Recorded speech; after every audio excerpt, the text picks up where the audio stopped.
కల్తీ మద్యానికి మూల విరాట్ జగనే అని chief whip MLA Panchamarthi Anuradha అన్నారు. ఈ మేడకు మీడియాతో మాట్లాడుతూ ఈ కల్తీ మద్యానికి మూల కారణం జగనే అని ఆమె మండిపడ్డారు. మీ హయాంలో 3,500 కోట్ల కల్తీ మద్యం జరిగిందన్నారు.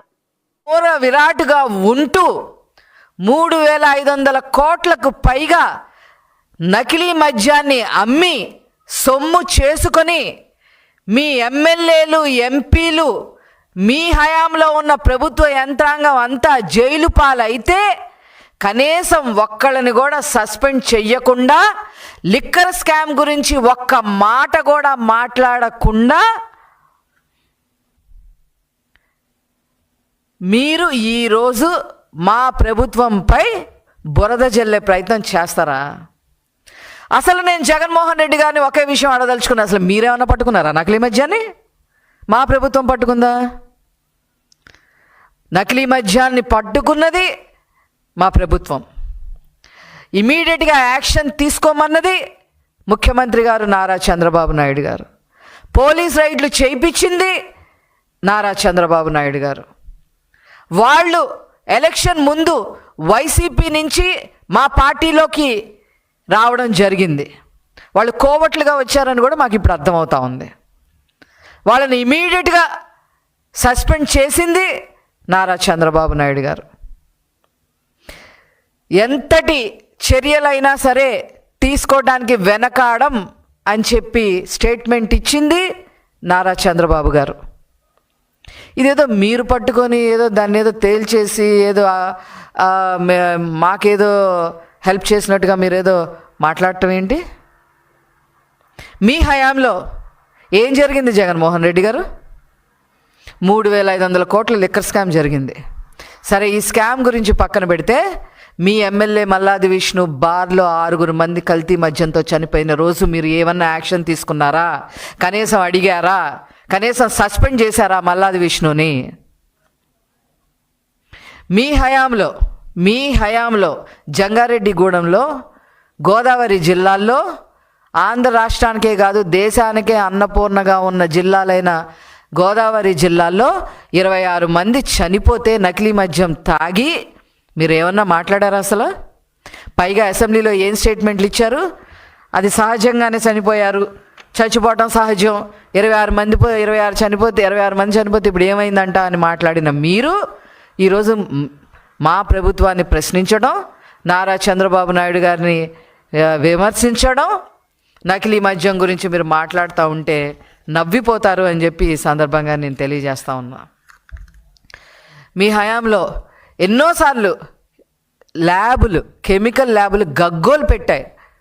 మీరు అమ్మేది కరెక్ట్ మద్యం కాదు, కల్తీ మద్యం అమ్ముతున్నారు, ఇందులో స్పిరిట్ యాడ్ చేస్తూ ఉన్నారు, 30,000 మంది ప్రాణాలు ఆల్రెడీ కోల్పోయారు, లక్షల మంది హాస్పిటల్ పాలయ్యారు, మీరు యాక్షన్ తీసుకోండి అని ఎంతమంది చెప్పినా మీరు కనీసం దాని వెనక చూసారా మీరు అసలు?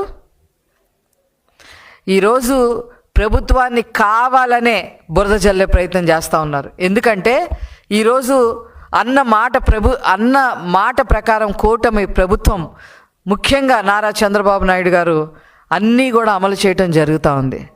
సూపర్ 6 సూపర్ ఫాస్ట్గా సూపర్ హిట్ అయిపోయింది. అన్నదాత సుఖీభవ బ్రహ్మాండంగా సక్సెస్, తల్లికి వందనం బ్రహ్మాండంగా సక్సెస్ అయింది, పెన్షన్ బ్రహ్మాండంగా సక్సెస్ అయింది, ఉచిత గ్యాస్ సిలిండర్లు బ్రహ్మాండంగా సక్సెస్ఫుల్గా ఇవ్వడం జరిగింది, మెగా డిఎస్సి సక్సెస్ఫుల్గా నారా లోకేష్ గారు నిర్వహించడం జరిగింది. ఇన్ని విధాలుగా ఈ సూపర్ 6 సూపర్ ఫాస్ట్గా సూపర్ హిట్ అయితే దాని గురించి మాట్లాడే అర్హత మీకు లేక, ఏమీ కనపడక ఈరోజు పుంకాలుగా మీ సాక్షి పేపర్లో ఇష్టం వచ్చినట్టుగా రాసుకుంటారా? ఈరోజు నీ సొంత కుటుంబ సభ్యులే ఈ లిక్కర్ స్కామ్లో ఇరుక్కున్నారు. సొంత కుటుంబ సభ్యులే. దాని గురించి మాట్లాడటానికి కూడా ముందుకు రాని మీరు మా ప్రభుత్వం నకిలీ మద్యాన్ని పట్టుకొని పోలీస్ రైడ్లు చేయించి ఎవరైతే ఉన్నారో మా పార్టీలో ఒకళ్ళిద్దరు ఉన్నారో వాళ్ళు వైసీపీ నుంచి వచ్చిన మనుషులు ఎలక్షన్ ముందు 6 నెలల ముందు తలదాచుకోవడానికి మా పార్టీలోకి వచ్చి వాళ్ళు మీ హయాంలో కొనసాగిస్తున్నట్టుగానే ఇప్పుడు కూడా కొనసాగిస్తుంటే దాని గురించి యాక్షన్ తీసుకొని సస్పెండ్ చేస్తే ఈరోజు మీరు ఏదో బాగుంకుందామని చెప్పి ట్రై చేస్తూ ఉన్నారు. ఇది కరెక్ట్ పద్ధతి కాదు. ఈ జన్మలో మీరు మళ్ళీ గెలవటం అనేది జరగని పని. ఏది జరగని పని. మీ వైసీపీ పార్టీ ఆల్రెడీ ప్రజలు బంగాళాఖాతంలో కలిపేశారు. ఏనాడైనా మీ హయాంలో అసలు ఎంత దారుణం, మా వాళ్ళు, మా రాష్ట్ర ప్రజలు పచ్చి తాగుబోతులు 15 ఏళ్ల వరకు కూడా తాగుతూనే ఉంటారు అని చెప్పి 10,000 కోట్ల పైన అప్పు తీసుకొచ్చారు. తాగుబోతుల్ని తాకట్టు పెట్టి అప్పు తీసుకొచ్చిన మీరు ఇదేంటి డిజిటల్ లేకుండా త్రూ క్యాష్ డబ్బులు వసూలు చేసేసిన మీరు 1,000 కోట్లు తాడేపల్లి ప్యాలెస్కి తాడేపల్లికి తరలించేసిన లిక్కర్ ద్వారా తరలించేసిన మీరు ఈరోజు లిక్కర్ స్కామ్ గురించి మాట్లాడతారా?